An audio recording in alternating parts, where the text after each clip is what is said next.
Hello tout le monde, j'espère que vous allez bien. 6 jours de plan biblique.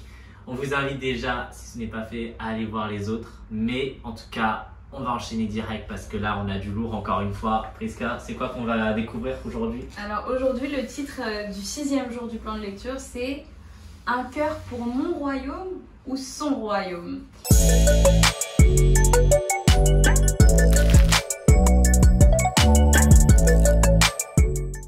Et toi, t'as franchement que des punchlines sur chaque titre où tu te remets en question. Et du coup, on va lire un passage dans Matthieu 23 comme le 5e jour, mais c'est au verset 14. « Malheur à vous, spécialistes de la loi et pharisiens hypocrites, parce que vous dépouillez les veuves de leurs biens tout en faisant pour l'apparence de longues prières. À cause de cela, vous serez jugés plus sévèrement. » Donc, on a vu les autres. Quelle transpiration là. C'est ça. Sur les autres jours qu'il fallait vraiment avoir un cœur. Enfin, on veut avoir un cœur tout entier à Jésus, mais que quand on a un cœur tout entier à Jésus, bah forcément, on a ce cœur aussi pour les autres, parce que Jésus a un cœur totalement pour les autres. Il est venu à la croix pour l'humanité. Donc nous aussi, quand on s'aligne à son cœur, on a envie d'être là pour notre prochain, voilà. Et là, ce que Jésus dénonçait, c'est que les pharisiens, donc les religieux de l'époque, les spécialistes de la loi, ils étaient tellement focus, tellement concentrés sur le paraître, sur dorer l'extérieur de leur acte extérieur.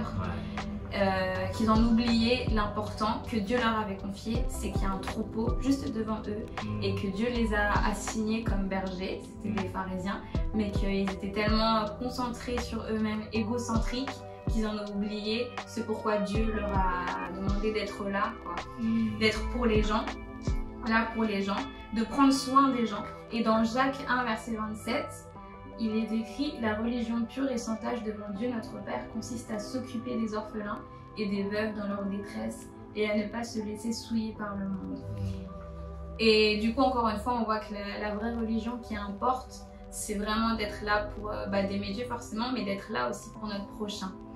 Et ça me faisait penser, j'ai un petit témoignage, c'est qu'à l'époque, dans mon église locale, quand on m'avait demandé de m'occuper d'un petit groupe de jeunes et d'être là responsable, donc d'organiser, je sais pas, tous les mercredis soirs des groupes de maison où on étudie la Bible, bah au début je pensais que à moi. Je disais ah là là, je vais grandir dans mon leadership, je vais m'épanouir, je vais devenir une leader. Je vais avoir un titre. Je vais avoir un titre. Oh là là, j'ai passé le niveau 4 de christianisme. Incroyable. J'étais tellement waouh.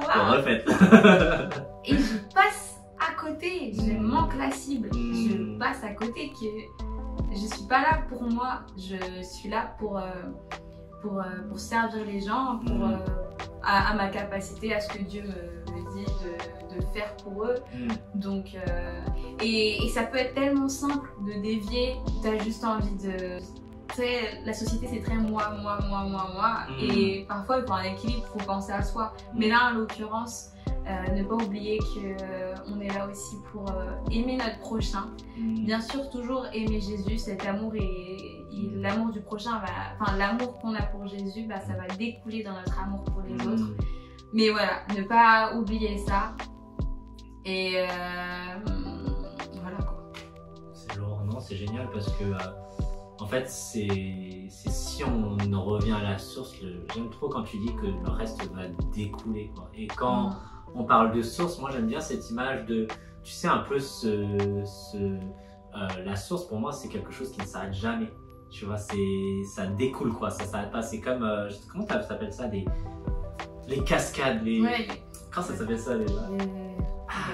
Tu sais, genre les chutes d'eau, voilà, tu vois, les chutes d'eau, j'ai l'impression c'est ça, voilà, les chutes du Niagara, c'est très bien comme image. Les chutes du Niagara, t'as l'impression que ça va jamais s'arrêter, et c'est comme ça que je vois vraiment la source, c'est que ça s'arrête jamais, et tu en reçois tellement en quantité qu'en fait, ça vient naturellement d'aimer son prochain. Donc ouais, j'adore ce que tu partages.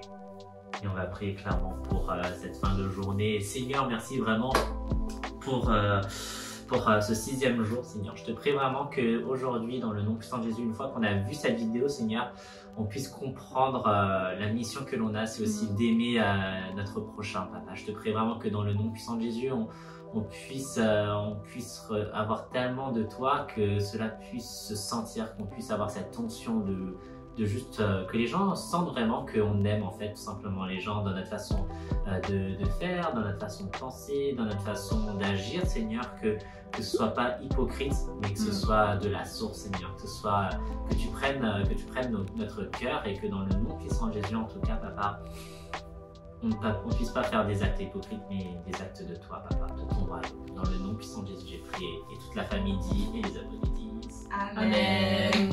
Les gars, continuez à vous abonner, revenons à la Bible, vous connaissez, sachez qu'on vous kiffe, soyez bénis.